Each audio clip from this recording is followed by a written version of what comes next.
this sermon is a bit scatterbrained. But I have a new man in my life. No, Michael and I did not break up. And no, the new man is not Jesus. At one point, Michael looked over my shoulder and said, "Please don't tell me you're going to say that in your sermon." No, the new man in my life is named James Harrison Sinners. He was born about a month ago, August 13th. He is the first child of my good friends Hannah and Josh Sinners. And he is named after George Harrison, who is Hannah's favorite Beatle.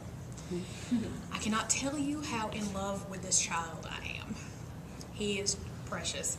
And I was eagerly looking forward to him. I sent him postcards from Ireland. Wow. This isn't my first other person's baby or even my first other person's child. And honestly, I have no idea how active I'll actually be in Harrison's life. But I was and still am ecstatic about his birth. About the same time as I was buying a shower gift for the newest Beatle, I learned that my cousin Nora was 8 weeks pregnant. I was immediately crushed. Nora is married to a man that I and the rest of the family don't understand and don't particularly like. So the news that she's pregnant with the seed of this jobless, alcoholic Neanderthal is bad news. Of course, she does not see it that way. She sees this pregnancy and this eventual child as a blessing and a wonderful new start for their family. I have no doubt that she earnestly believes her husband will reform in 9 months and become a responsible adult and a good father, whatever the child therapists have decided that means. And it's not really my place to cover her hope and her plans with my big steaming piles of doubt and disdain.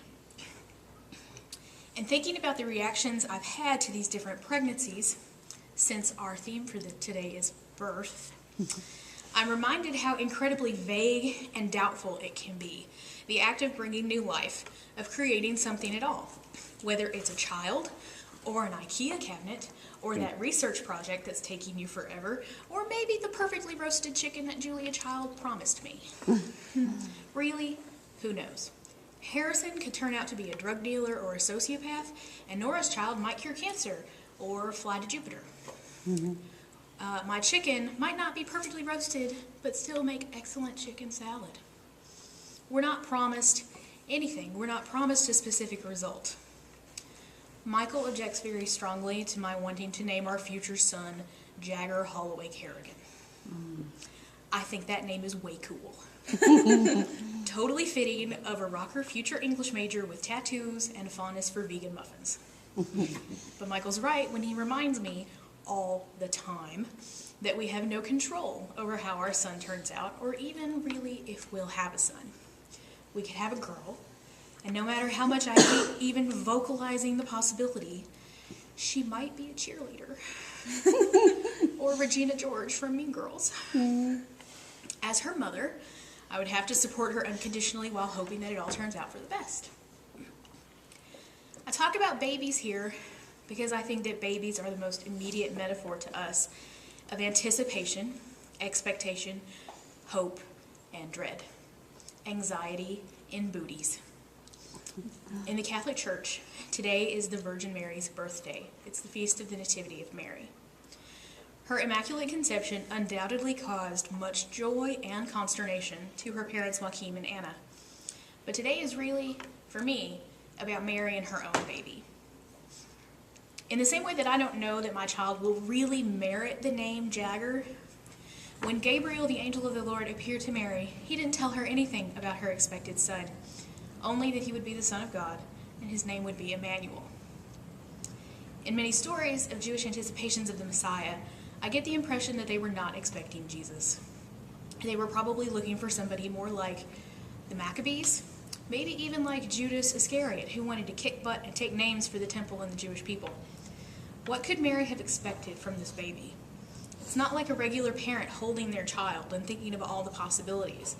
Mary knew she was carrying the Messiah, the one destined to bring victory and peace to the Hebrews. But could she have known in that moment, or in the stable, or when the 3 wise men showed up saying that they'd followed a star, that her son would change the world and eventually be broken on a tree for the sins of all mankind? Could she have known that her Yeshua would have been such a philosopher, a kind, gentle, and I think funny guy? Probably not. But I think that's what makes Mary so important and so unforgettable. She was told at 14, essentially out of nowhere, that she has an important part to play in the history of religion, humanity, and the world. She might have freaked out as much as you or I would have. She's ultimately just as human as the rest of us.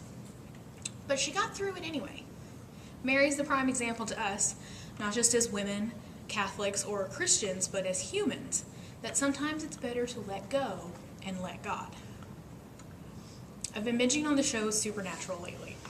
Those of you who don't know, it's Xena from the 2000s with two brothers who follow demons and ghosts around the country in a 67 Impala. At one point, the older brother gets pulled out of hell by an angel and has to confront the fact that now there's a God who has a plan for him. He goes on one of his cynical and foul-mouthed tirades, and when the angel tries to interrupt, he explodes, "So help me, if you say the Lord moves in mysterious ways, I'll kill you." His frustration is understandable.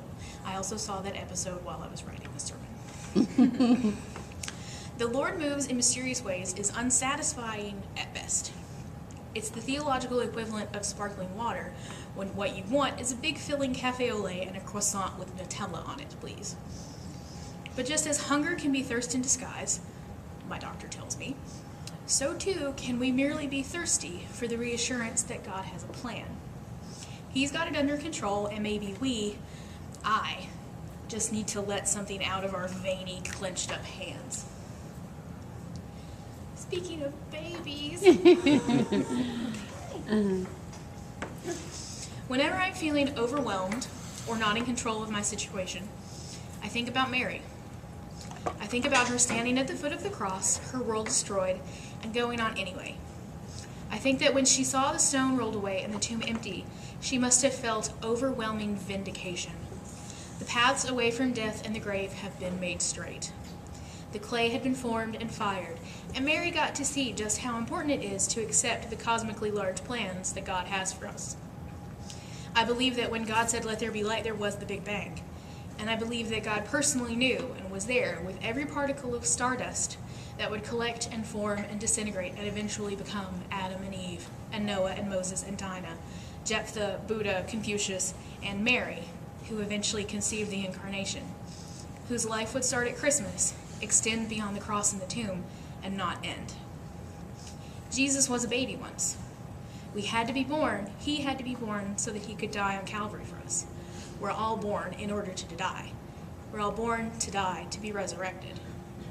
The end of the world and the story merit a beginning. But God has knowledge that is too wonderful for us, so high we cannot attain to it. And even though our scientific minds have no empirical data that Christ rose from the dead and ascended into heaven, rejoining the stardust from which we're all marvelously made, maybe Mary was onto something and we should just believe. Amen.